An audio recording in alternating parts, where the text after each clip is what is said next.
सभी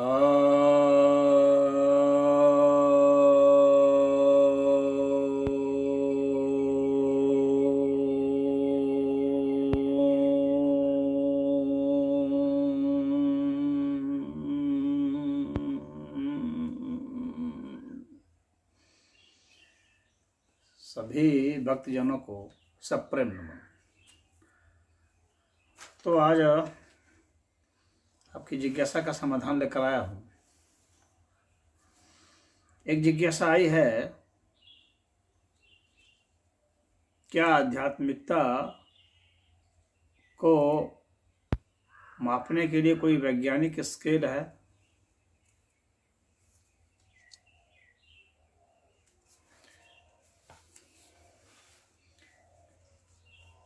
किस चीज़ से कितनी ऊर्जा निकलती है और सामान्य मनुष्य किस ऊर्जा के स्तर पर स्थित है, प्रकृति किस ऊर्जा के स्तर पर स्थित है और रोगी किस ऊर्जा की स्थिति पर है और संत किस ऊर्जा की स्थिति पर हैं, तो ये ऊर्जा का मापन का तो बना हुआ है स्केल, उससे जो है मापा जा सकता है, मापा गया है, ऐसा हम कह सकते हैं।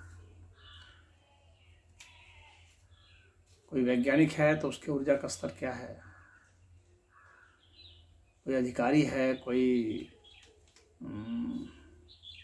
दूसरे पद पर है, सम्मानित पद है, तो उसमें ऊर्जा का लेवल क्या है उसको आंका जा सकता है।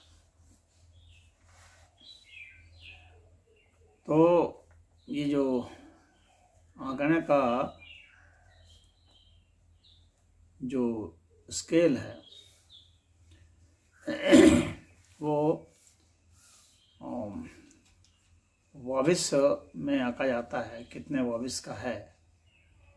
तो ये जो बायोमीटर है जिसे कि आंका जाता है, तो उस भविष्य स्केल में देखा जाता है कि इसकी ऊर्जा का स्तर क्या है। तो बायोमीटर के द्वारा हम लोग आंक सकते हैं।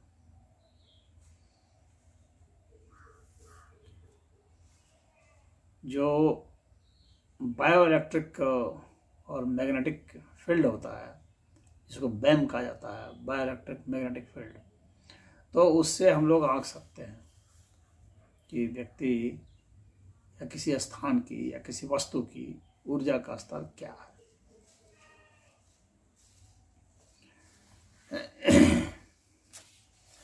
तो अब जैसे देखिए, जो सामान्य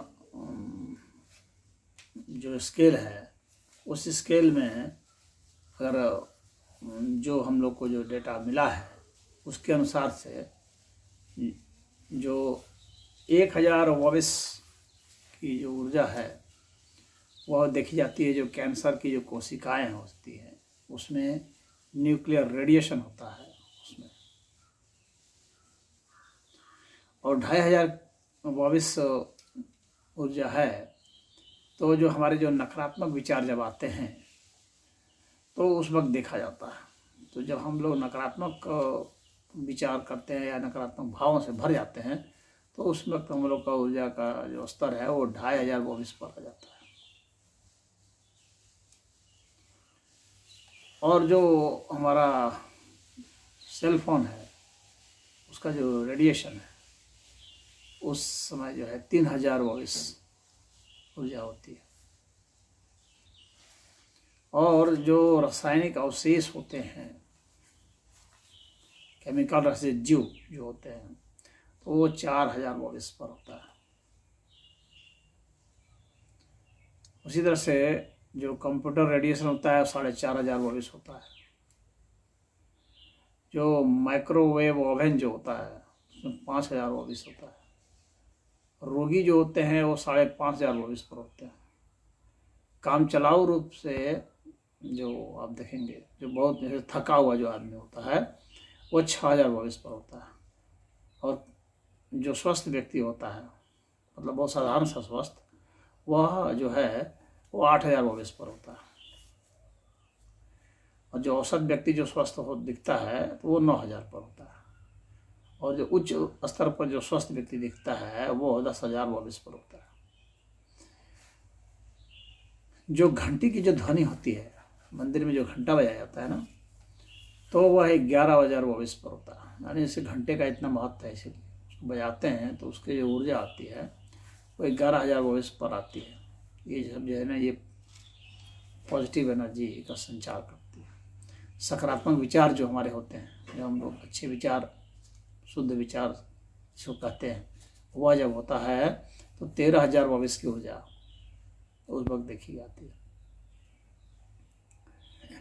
तिब्बत का जो मंदिर वगैरह है उसमें 14,000 24 की ऊर्जा देखी जाती है। जब कोई रेकी करने में समर्थ होता है या मनोवैज्ञानिक चिकित्सक होता है, उस वक्त जो होता है वो 15,000 24 की ऊर्जा होती है।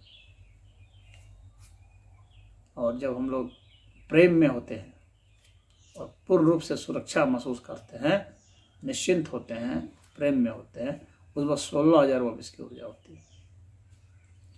जो प्रकृति है, जो फसलें हैं, विस्तार है प्रकृति का, प्राकृतिक चेतना जो है वो उस वक्त 17,000 24 पर होती है। यानी प्रकृति में रहना कितना महत्वपूर्ण है, इससे आप समझ सकते हैं।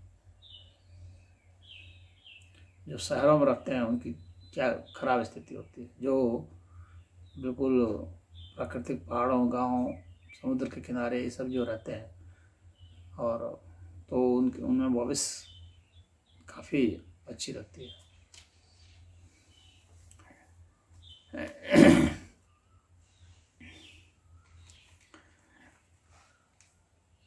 जो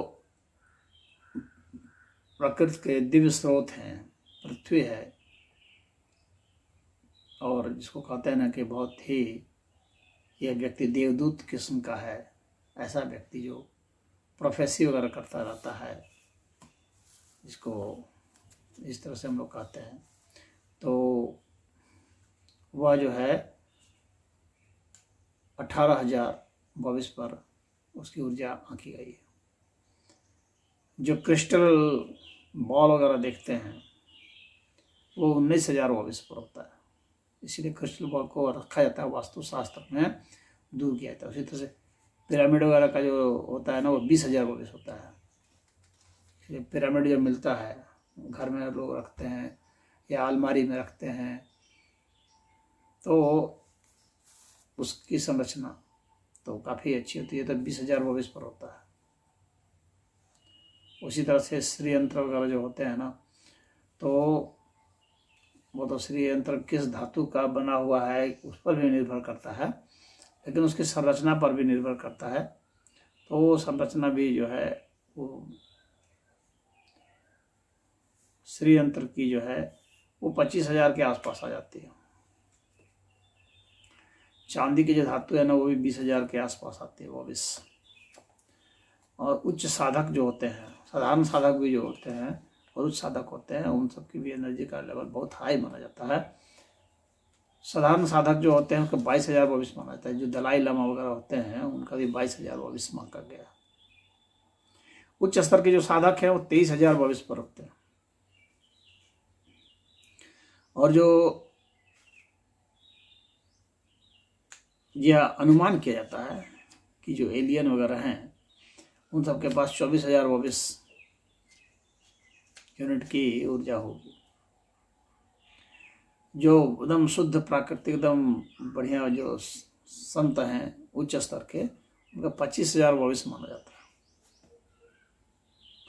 जो अवतार वगैरह हुए हैं उसके विषय माना जाता है कि वो 28,000 24 वाले होंगे। और जो उसमें भी जो ये जो स्टार जो होते हैं जो चमकते रहते हैं काफ़ी, तो उनकी 29,000 24 मानी गई है। हिमालय वगैरह में जो है 40,000 24 माना जाता है। इसलिए हिमालय में जाकर साधना की जाती है, क्योंकि उतने उच्च स्तर की ऊर्जा जो है हमें मिलती है हिमालय में। इसलिए हिमालय पर चले जाने से तो आपका एनर्जी लेवल ऐसे ही बहुत हाई हो जाता है। तो चक्रों की जागृति तो ऐसे ही हो जाती है, वहाँ सिर्फ जाने मात्र से हो जाती है। और कैलाश का तो बहुत ही हाई है, 50,000 24 यूनिट है कैलाश का। तो कैलाश मानसरोवर के पास अगर चले जाएं तो वहाँ का इतनी हाई ऊर्जा है, कुछ जो हाई एनर्जी लेवल है, तो वह आपको यूं ही नैसर्गिक रूप से प्राप्त होता है।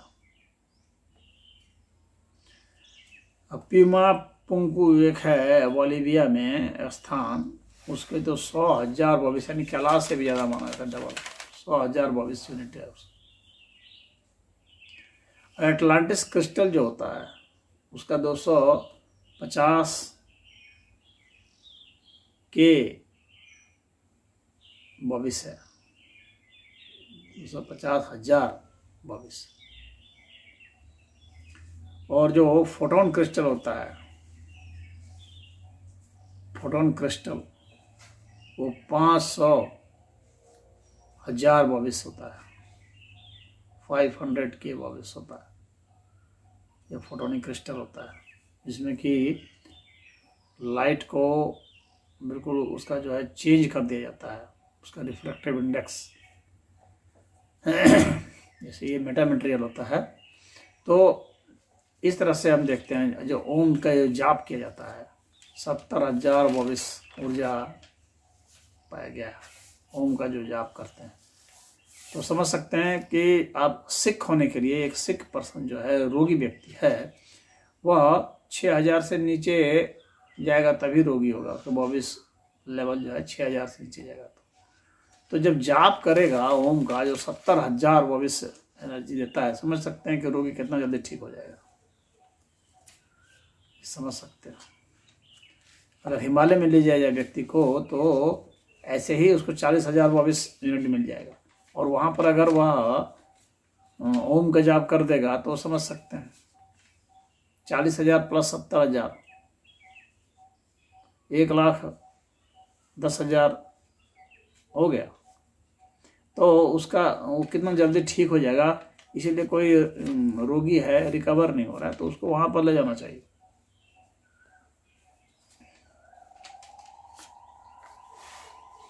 स्वस्तिक के विषय में कहा जाता है कि अच्छे तरह से जो स्वस्तिक बनाया गया, सही रूप से स्वस्तिक बनाया गया, आकृति जो डिजाइन बनाई जाती है, तो उसका जो है 10 लाख 22 का लेवल माना जाता है।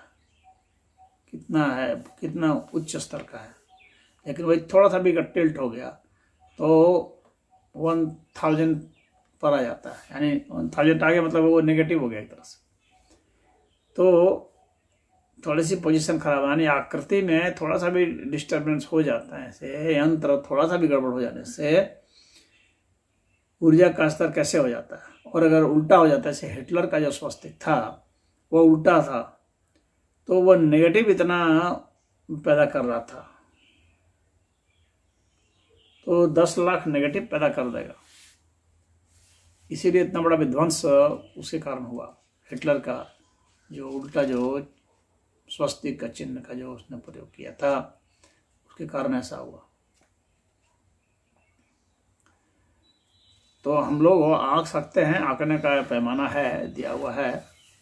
किसी भी व्यक्ति की ऊर्जा को आंक सकते हैं, ओज को, उसको ऑरा जो होती है उसको आंका जा सकता है। तो इसका स्केल है, इसका मीटर भी बने हैं, बायोमीटर बना हुआ, स्केल है बना हुआ। और व्यक्ति के माइंड को आंकने के लिए भी fMRI वगैरह है, लेकिन जो उसका रेडिएशन लेवल उसमें खुद ही होता है बहुत ज़्यादा, इसीलिए ज़्यादा उसका प्रयोग नहीं करते हैं।